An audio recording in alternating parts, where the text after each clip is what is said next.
भारत के राज्य घटना के एक महान शिल्पकार। बाबा साहब ने अपना पूरा जीवन दलितों को न्याय और हक दिलाने में समर्पित किया।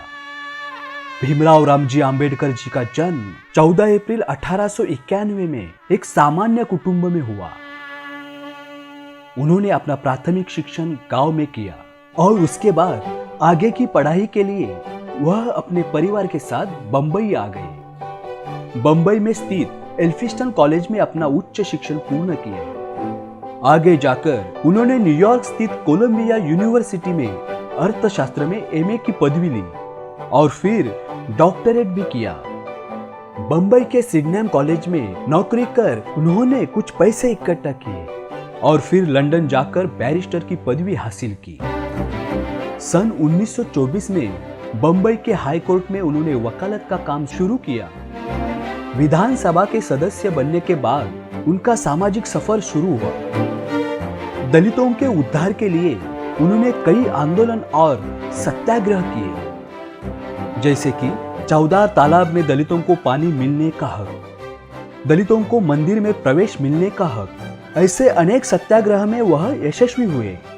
छूत अछूत के विरुद्ध में उन्होंने आवाज उठाई और अपने विचार लोगों तक पहुंचाने के लिए उन्होंने बहिष्कृत भारत और जनता जैसे वर्तमान पत्र प्रकाशित किए। महिलाओं के उद्धार के लिए उन्होंने कई आंदोलन में भाग लिया। बाबा साहब को किताबें पढ़ने का बहुत शौक था। उन्होंने करीब करीब 11 ग्रंथ लिखे। डॉक्टर आंबेडकर ने गोलमेज परिषद में प्रतिनिधित्व किया।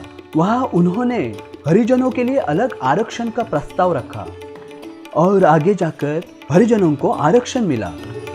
बाबा साहब वाइसरॉय के कार्यकारिणी सदस्य हुए और उस दौरान उन्होंने दलितों के विकास के लिए कई रास्ते निकाले। दलितों के शिक्षा के लिए उन्होंने पीपल्स एजुकेशन सोसाइटी की स्थापना की। सन 1947 में संविधान सभा ने स्वतंत्र भारत का संविधान लिखने के लिए ड्राफ्टिंग कमेटी बनाई।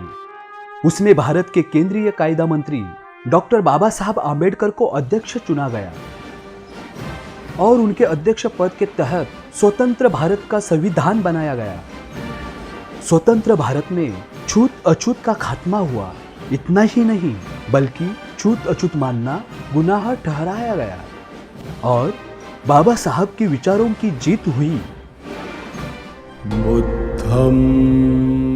14 अक्टूबर